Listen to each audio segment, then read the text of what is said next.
Je suis revenu sur le rucher de Montgeron. Il est presque 7 heures. Donc j'avais installé, bon c'est un rucher avec pas mal de ruches. Et c'est que le début des attaques de frelons. Ça fait même pas un jour ou deux que ça a commencé. Ça a tardé énormément dans la saison, au point que je me demandais si ça allait vraiment arriver. Là je me balade un peu pour voir si... Hier soir je n'avais vu un ou deux autour de cette ruche là. Je vois pas grand chose. Je vois pas de frelons. Mais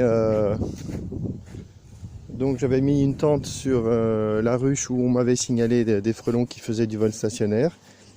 Et voilà la jolie tente. Format 2021. Fait par une couturière pro. Donc là ça commence à devenir joli. Et cet après-midi j'avais fait un test avec de la maille 6 mm. Sans trop savoir, sans pouvoir vraiment conclure. Et là, bon, donc j'ai remis, pour avoir un petit peu de résultat, j'ai remis la maille 5. Et là, effectivement, je vois des frelons capturés. On a un premier frelon qui se balade. Et un deuxième qui est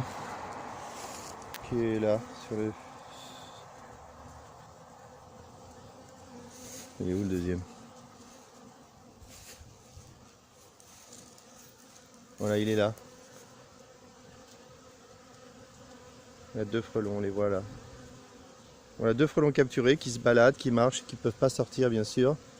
Ah, il essaie de mordre la maille. Il est courageux. Mais c'est du polyester, ça risque d'être un petit peu difficile. Il risque d'être mort avant d'avoir fait quoi que ce soit. Voilà, les abeilles sortent sans problème. Il n'y a pas beaucoup d'abeilles tout en haut. Bon, la tente fonctionne.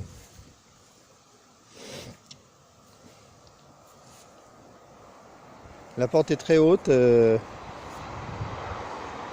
Il manque une partie qui permet d'ajuster la hauteur. On verra ça plus tard quand il y aura un petit peu plus de frelons qui attaquent.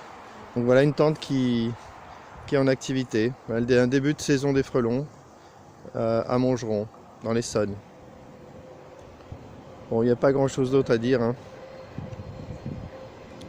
Je peux stopper et revenir demain et voir comment ça évolue. Surtout avec la maille 6. C'est parti.